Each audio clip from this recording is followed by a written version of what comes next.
Yes, kanonye mbifurize amanywa meza kugubwa neza aho muri hose turi ku itariki ya 19 by'umwihariko bakunzi ba News Lab z'ukwa mbere 2020 by'umwihariko na gatandatu.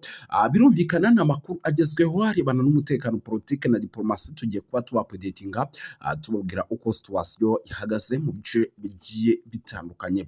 Muraza kunyemerera tugaruke gato ku makuru by'umwihariko akomeje kugira aturuka Kinshasa. Ni inama mu kanya gato imaze gukorwa, ikaba ari inama ikorewe muri Palais de la Nation i Kinshasa. Ni inama ikomeye cyane, inama ikaba ikozwe nyuma y'uko mu kanya gato gashize coup d'etat by'umwihariko itunguranye yari ibaye, ariko Imana ikaza gukinga akaboko. Uwitwa Antoine Felix Tshisekedi Tshilombo nyamuneka bakomeje kugenda bamugira amajanja, byaba abari hafi. Murabizi ko hamaze igihe kitari gito abajenerali bakomeye i Kinshasa ku butaka bwa Repubulika ya Demokarasi ya Kongo bafungwa ku buryo bukomeye cyane. Munyemerere mbabwire yuko rero nyamuneka ubu tuvugana ibintu byamaze guhindura isura, ndetse isaha ku isaha ibintu bishobora kuza kuba bibi cyane, by'umwihariko i Kinshasa ku butaka bwa Repubulika Iharanira Demokarasi ya Kongo.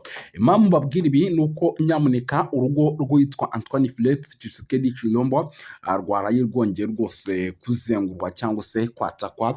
Bikaba bigaragaza neza yuko rero by'umwihariko ibintu bishobora kuza guhindura isura mu bice bigiye bitandukanye, by'umwihariko i Kinshasa. Amakuru rero aragaragaza neza yuko nyamuneka uko amasaha akomeje kugenda yigira imbere, ndetse icyitwa urugamba rukaze rushobora kuza by'umwihariko kubaho, rushobora kuza by'umwihariko kuba rukaze ku rwego rwo hejuru, kuko byaba abasirikare by'umwihariko mu bice bigiye bitandukanye bari kugenda by'umwihariko bashaka kumenya amakuru y'ibiri kugenda bijya imbere mu murwa mukuru, nyuma y'uko hari abasirikare bakomeje kugenda bafungwa. Ngira ngo ku munsi w'ejo murabizi yuko hari n'abandi bagiye batabwa muri yombi. Ibi byose rero barimo General Bolingo Matani, ibi byose rero byamaze gutuma nyamuneka ibintu bihindura isura. Uyu rero akaba ari umwe mu bantu bari bamaze igihe kinini muri Kasai Oriental, ariko kandi turaza kuba tugaruka kuri byinshi cyane bigiye bitandukanye, mutagira ngo amakuru namaze kuba by'umwihariko nyinjiramo mu buryo bwihuse. Muraza kunyemerera turebere hamwe nyamuneka. Amakuru yemeza ko isi yose izibuka amezi make cyane AFC M23 yacunze umutekano mu buryo birabyara amahoro n'umutekano. Gusa bimaze gutangazwa yuko ibintu byamaze kuzamba. Turaza kwikomesaho tubive imuzi n'imuzingwa, ariko kandi mu mujyi wa Uvira turaza kubabwira yuko butuvugana insengero zamaze gusahurwa, amabati yamaze gukurwaho, ibintu byamaze guhindura isura. Turaza kubyinjiramo tubabwire ese ibi byose biri kuba mu buhe buryo bimeze bite. Turaza kuba tubikomozaho tubiva imuzi n'imuzingwa, tubapodatinga tubabwire uko situation ihagaze. Ariko kandi muraza kunyemerera by'umwihariko tugaruke mu bice bigiye bitandukanye, tubapodatinge amakuru arimo agenda tugeraho aturuka mu bice byano muri teritwari ya Walikale. Turaza kuba tubabwira byinshi bigiye bitandukanye biri guturuka muri teritwari ya Walikale. Se bimeze bite, byifashe bite, turaza kubikomozaho. Perezida by'umwihariko wa Repubulika y'u Rwanda rero Kagame yohereje Perezida Museveni ubutumwa bukomeye nyuma yo gutsinda amatora. Turaza kubyinjiramo tubive imuzi n'imuzingo. Turaza kubabwira yuko nyamuneka ibintu byamaze guhindura isura, ariko kandi bikomeje kuba bindi.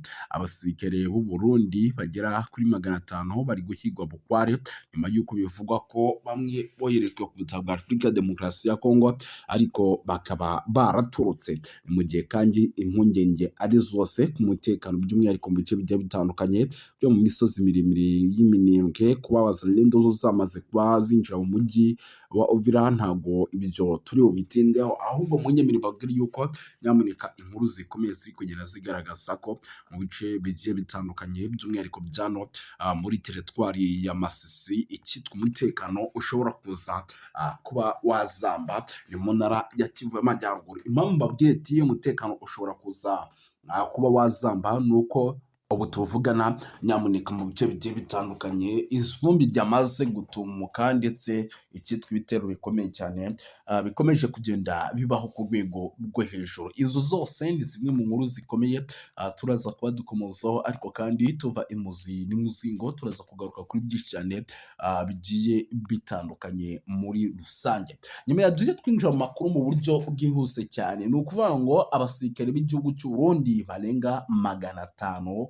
bari guhigwa bukware n'inzego z'umutekano bashinzwe gutoroka inshingano za gisirikare nyuma yo gutsindwa urugamba muri Repubulika Iharanira Demokarasi ya Kongo, aho bari boroherejwe rero kurwanya inyeshyamba z'ihuriro rya AFC/M23. Abo basirikare rero bamaze gusubira mu gihugu cyabo, bahise bambura imyenda ya gisirikare, by'umwihariko bahita binjira mu buzima bwa gisivile batinya kongera gusubizwa ku mirongo y'imbere ku rugamba. Amakuru rero aturuka mu bayobozi bakuru ba gisirikare ba FDNB agaragaza ko aba basirikare bakigera mu gihugu bashyize intwaro zabo mu bubiko bwa gisirikare nyuma yo guhindura imyambaro bakinjira mu baturage, ntibongeye kugaruka mu kazi kabo by'umwihariko ka gisirikare. Umwe mu bafisiye bakuru b'igisirikare cy'u Burundi utifuje ko amazina ye atangazwa yavuze yuko mu kwezi gushize ku mwaka wa 2025 bari basabye uruhushya rwo kujya gusura imiryango yabo, ariko bakagira iwabo bagahita bukongera kutagaruka mu gisirikare. Yakomeje atangaza ko kandi hari n'abandi bafite pasiporo bahise bahungira mu bihugu by'amahanga. Aya makuru kandi yayahawe n'uwitwa Pacifique Ninahazwe, imirimbanyi itavuga rumwe n'ubutegetsi bwa Perezida Evariste Ndayishimiye, avuga ko bamwe mu bahunze bageze mu bihugu byo mu karere, mu gihe kandi abandi bagiye cyane barimo bagiye mu bice bya za Dubai. Ariko kandi yagize ati abenshi muri abo bagiye gusura imiryango yabo bahita by'umwihariko bigumirayo. Abandi bafite pasiporo bahungiye mu bice bigiye bitandukanye mu bihugu by'akarere. Abandi rero bageze mu mahanga kure, aho by'umwihariko abagera kuri 500 bamwe bagiye banigira za Dubai. Aya matahozo rero yo gutoroka inshingano z'igisirikare yagaragaje igihombo gikomeye ku ngabo z'Abarundi gutsindwa na AFC/M23. Abasirikare benshi rero muri abo bagahitamo gucika bakigendera, ibi byibasira by'umwihariko igisirikare cy'u Burundi. Isomo rikomeye rero kandi mu karere ryamaze gutangwa na AFC/M23 ku mirongo imbere ku rugamba. Mu rwego rwo guhangana rero n'ikibazo, igisirikare cy'u Burundi cyakajije ingamba zo guhiga abasirikare baturutse, hakaba impaka yose no mu mpuzankano, by'umwihariko mu bice bigiye bitandukanye mu nkengero z'igihugu cy'ikibuga cy'indege mpuzamahanga cya Bujumbura. Hashyizweho abasirikare bambaye imyenda ya gisivile bashinzwe by'umwihariko gufata abakekwa ndetse no kugerageza kuba hari abandi basohoka igihugu bakaba batoroka. Si imipaka gusa rero, kuko no mu baturage b'imbere y'abasirikare baturutse, nyamuneka hamaze kugezwa ahantu manekwa zishobora kuza kwifashishwa by'umwihariko mu kugira ngo hongeye kugenda hafatwa abo baturutse. Ibi byose rero biri kuba mu gihe u Burundi bukomeje kohereza izindi ngabo muri Repubulika ya Demokarasi ya Kongo, cyane cyane mu bice bya za Baraka, Yogobogo ndetse na Mirimba muri teritwari ya Fizi, ndetse no mu bikorwa byo kurinda umujyi wa Kalema. Ibikorwa rero bikomeje guteza impungenge ndetse n'imyitwarire y'abasirikare bari ku rugamba. Ku rundi ruhande kandi hari amakuru akomeje guhishwahishwa avuga ko ibihugu byo mu karere birimo Tanzania, Burundi, Afurika y'Epfo ndetse na Angola biri mu biganiro byo kongera kohereza izindi ngabo ku butaka bwa Repubulika Iharanira Demokarasi ya Kongo. Muri uwo mugambi rero bivugwa ko Tanzania yaba yaramaze kwemera kohereza abasirikare bagera ku 12,000 mu rwego rwo gukomeza guhangana n'inyeshyamba za AFC/M23 mu ntambara igenda irushaho gufata indi ntera mu burasirazuba burasirazuba bwa Repubulika Iharanira Demokarasi ya Kongo. Ibi bibazo byose rero bigaragaza isura y'umutekano muke n'ihungabana bikomeje kugaragara, ndetse bikanagaragazwa n'imitwe yitwaye igisirikare mu karere, mu gihe intambara mu burasirazuba bwa Repubulika Iharanira Demokarasi ya Kongo ikomeje kugenda ifata indi ntera ku rwego rwo hejuru. Ku rwego rwo hejuru kabisa. Aha, ndabona amakuru ari menshi rero arebana n'umutekano, politike na diplomasi. Nyemera nkubwire yuko ibintu byamaze guhindura isura. Reka turere hamwe iyi nkuru by'umwihariko itugezeho ubu tuvugana, tubanze tuyinjiremo mu buryo bwihuse. Mu gitondo cyo ku cyumweru, abarwanyi mu mujyi wa Uvira mu ntara ya Kivu y'Amajyepfo, nyuma y'uko umugoroba w'umunsi hakurikiyeho kwinjira kw'ingabo za Repubulika Iharanira Demokarasi ya Kongo. FARDC rero ibi byabaye nyuma y'itangazo ryasohowe kuwa gatandatu ku itariki ya 17 by'umwihariko na AFC M23 yuko yavuye mu bice by'umujyi wa Uvira.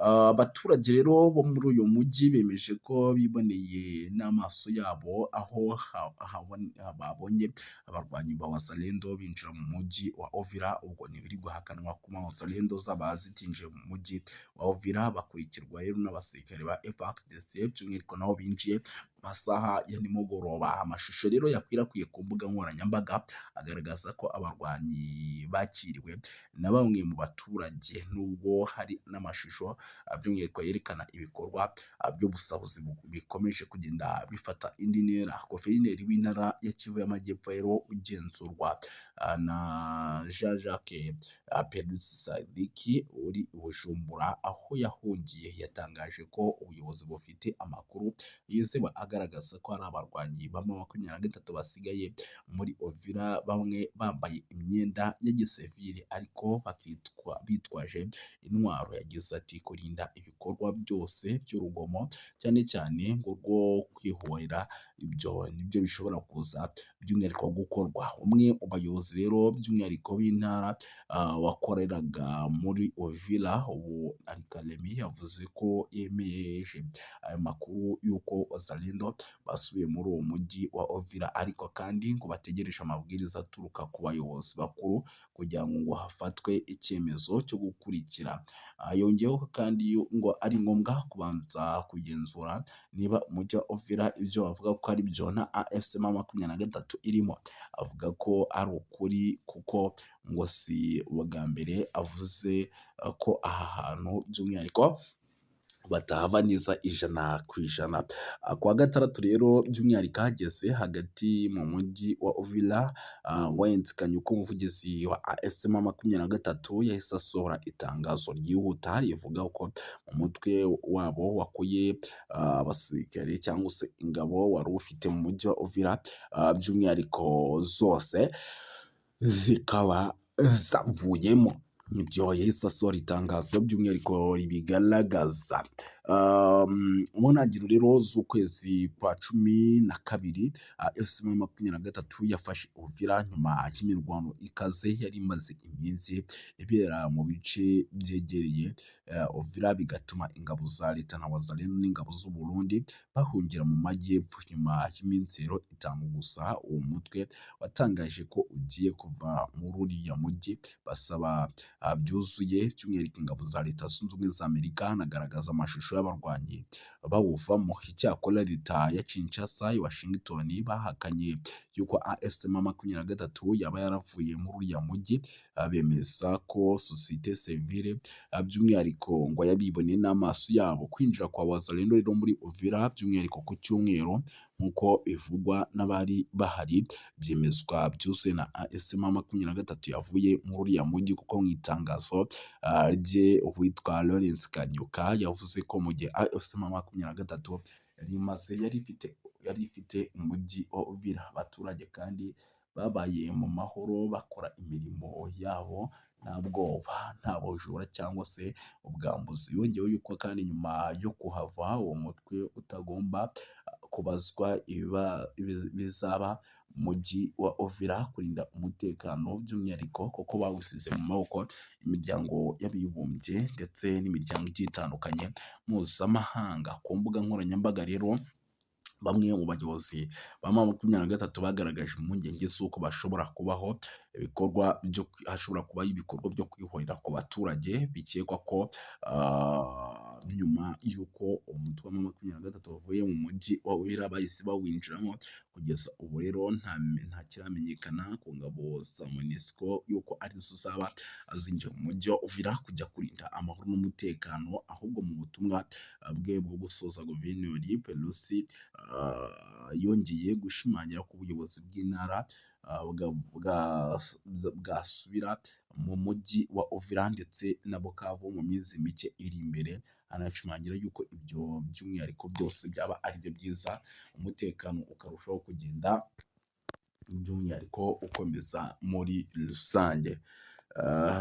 Ndabona hari byinshi cyane bikomeje kugenda bivuga amakosa akomeye Perezida Tshisekedi yakoze, akomeje kogeza intambara, gutuma intambara irushaho gukomera mu burasirazuba bwa Repubulika Iharanira Demokarasi ya Kongo. Abakurikirana hafi ibibera mu ntara ya Repubulika ya Demokarasi ya Kongo cyangwa se ku butaka bwa Repubulika ya Demokarasi ya Kongo bemeza ko Perezida Tshisekedi yakoze amakosa akomeye muri politiki n'umutekano, yagize uruhare rugaragara mu gukomeza gukaza ubukana bw'iyo ntambara.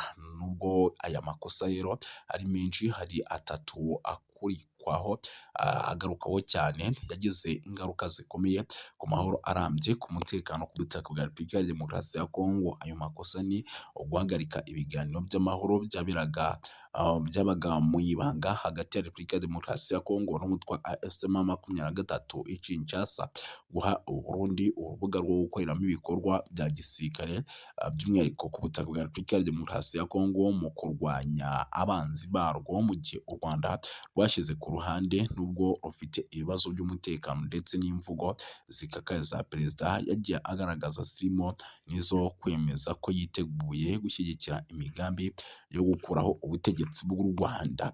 Mu ikosa rero rya mbere, abasesenguzi benshi bahurije hamwe by'umwihariko bahuriza ku guhagarika ibiganiro by'ibanga byaberaga i Kinshasa hagati ya Repubulika ya Demokarasi ya Kongo n'umutwe wa M23.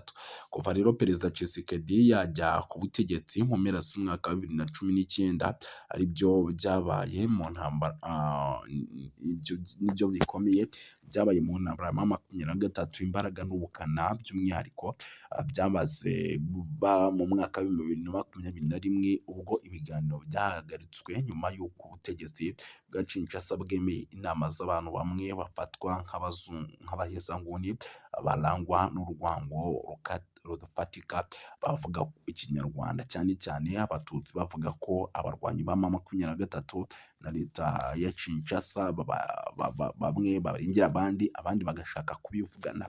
Izo nama rero mbi zatumye leta ihagarika ibiganiro by'amahoro, hitamo inzira ya gisirikare, bituma FARDC itangira kugaba ibitero bikaze by'umwihariko ku mutwe wa M23 ku birindiro byabo biri mu bice bigiye bitandukanye, ndetse ibyo bitero bikaze bitangirira by'umwihariko muri teritwari ya Nyiragongo, aho M23 ndetse na za Bunagana batangiye gukora ibikorwa by'umwihariko byo guhangana n'umwanzi. Abakurikiranira hafi rero intambara bemeza ko leta ya Tshisekedi ikomeje ibiganiro by'amahoro ndetse kandi iganasinya amasezerano yo gusubiza abarwanyi ba M23 mu ngabo za FARDC, byari gutuma rero uwo mutwe ubura impamvu yo gukomeza intambara, bityo igihugu kikarindwa kumeneka amaraso cyangwa se kuba habaho kumeneka amaraso. Ku ikosa rero rya kabiri rijyanye no guha Uburundi uburenganzira bwo gukora ibikorwa bya gisirikare ku butaka bwa Kongo no kurwanya imitwe ibogamiye, mu gihe by'umwihariko u Rwanda rwashyizwe ku ruhande nubwo rufite ikibazo cy'umutekano by'umwihariko muke kubera FDLR yasize ikoze jenoside mu gihugu cy'u Rwanda mu mwaka w'1994. Iki cyemezo cya leta Tshisekedi rero cyatumye u Rwanda rureka imigambi ihuriweho hagati y'u y'u Burundi ndetse na Repubulika ya Demokarasi ya Kongo kwigarurira by'umwihariko bimwe mu bice bigiye bitandukanye ku mirongo y'imbere ku rugamba, ndetse ngo bivugwa ko u Rwanda rwarushijeho no gutanga inkunga by'umwihariko zahabwaga umutwe wa M23 kugira ngo abaturage batagumya guhura n'ibibazo bikomeye kubera amakosa akomeye uwitwa Tshisekedi yakoze.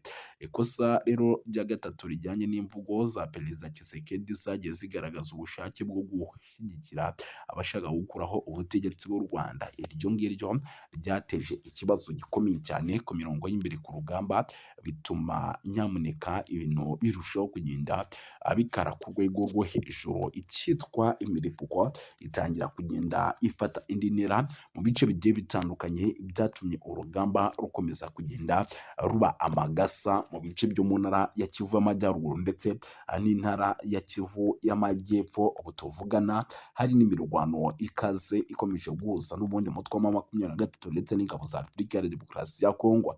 Reka tunabashimire dusoreza ngaha.